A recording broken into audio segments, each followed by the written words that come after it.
Man-Made, a science fiction thriller. Episode 2, Greenwich Park.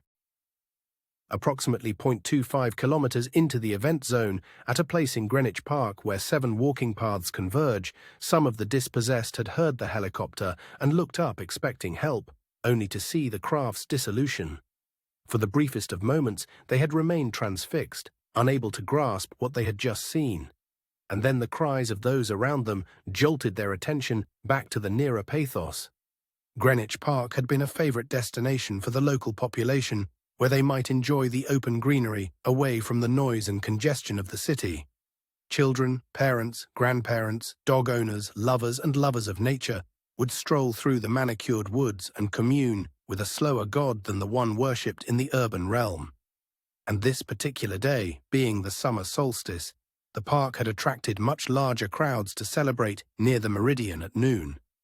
Of these, some were writhing in agony, especially those elderly folk who were now absent their hip and knee replacements, many of whom had fallen hard.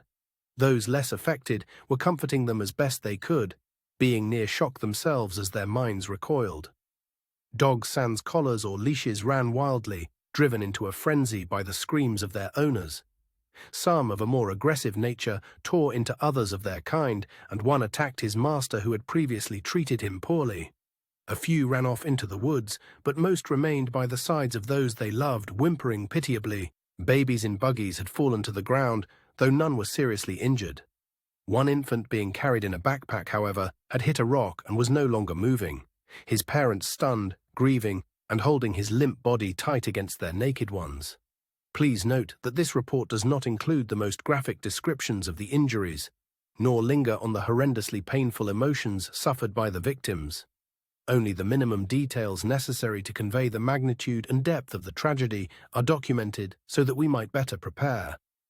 A hill stands between 7 Points and the Royal Observatory grounds, which includes the Meridian building, so the people at that intersection in the park could not see that buildings and clothed people still existed there.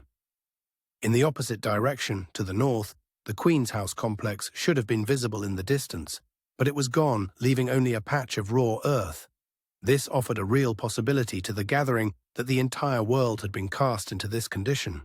Those who had come to the park alone and were at least relatively uninjured were the first to work past the initial shock and began to ask one another what had happened. Of course, no one had an answer, though some began to speculate that it might have been anything from a judgment of God to an attack by aliens, or perhaps the resurgence of magic in the world. But again, reasoning was difficult after such an experience, especially being surrounded by the sounds and sights of continuing suffering. One man, physically fit and in his prime, set off toward Observatory Hill, having considered that the helicopter had existed after they themselves had been struck, so perhaps help might be found in that direction.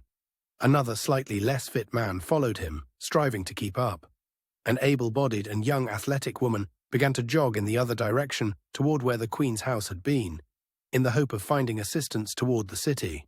But by and large, most of the people huddled together, staying close to their loved ones and believing that their best chance of rescue was to remain where they were. Please note that the entire park scenario just presented is taken from a single account from the only known survivor who claims these as his experiences. There is no reason to doubt his story, though being uncorroborated, the details likely diverge in the specifics. Still and all, this and the accounts to follow provide our best insight into the personal experiences beyond the more logistic overviews already well covered in several substantial studies and volumes. End.